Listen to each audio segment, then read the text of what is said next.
राधे राधे।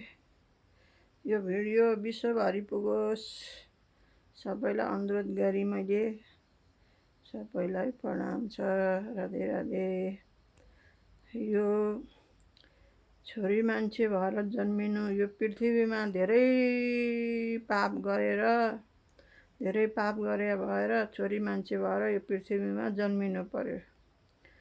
तर अहिले छोरी मान्छे पृथ्वीको बोझ भइरहेको छ, किनभने हत्या, हिंसा, बलात्कार, तिरस्कार, अपमान सबै सहनु परेको छ छोरी मान्छेले।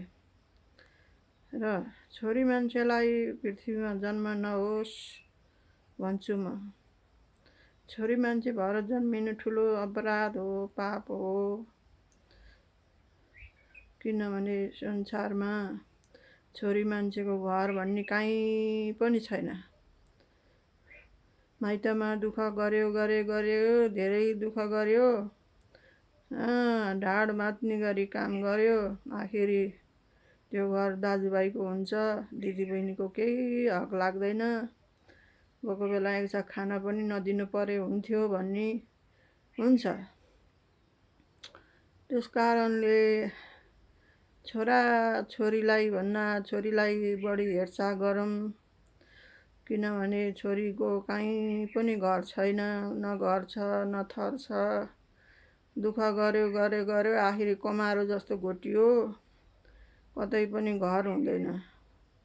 न घर हुन्छ, न स्थायी ठेगाना हुन्छ, न थर हुन्छ।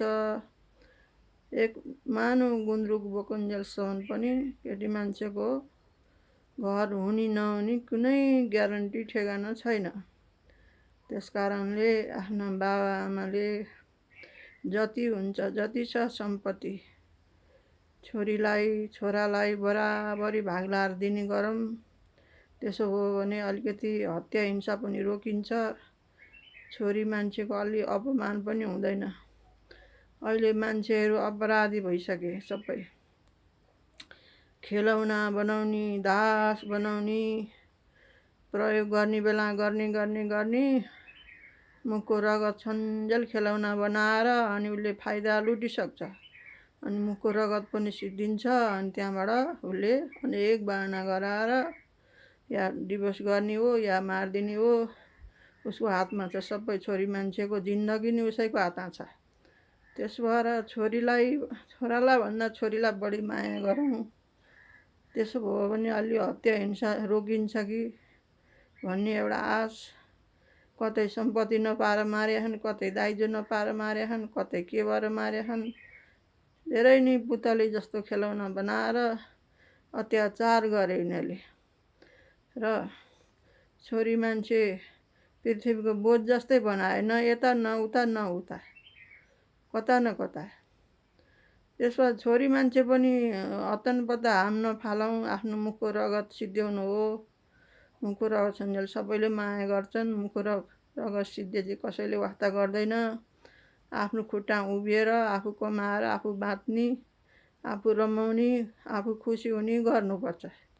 अर्काले फकाएको, ललाएको, अर्काले फसाएको घरमा यसरी बिग्रिएर हिँड्नु हुँदैन। छोरी मान्छेले नि एउटा आँट हिम्मत गर्नुपर्दछ। त्यसो भयो भने कसैले नि हेप्न सक्दैन। नत्र जो सरकार आए पनि जे भए नि महिलाले न्याय पाउने जस्तो देखिनँ मैले। केही हुनेवाला छैन नेपालमा।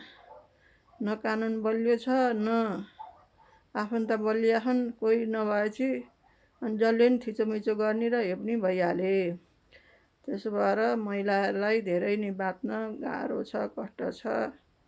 फाइदा मात्रै लुट्ने हुनिया, बलको फाइदा, रूपको फाइदा, धनको फाइदा लुट्ने यो संसार, पापी संसारमा बचेर आफू कसरी बच्ने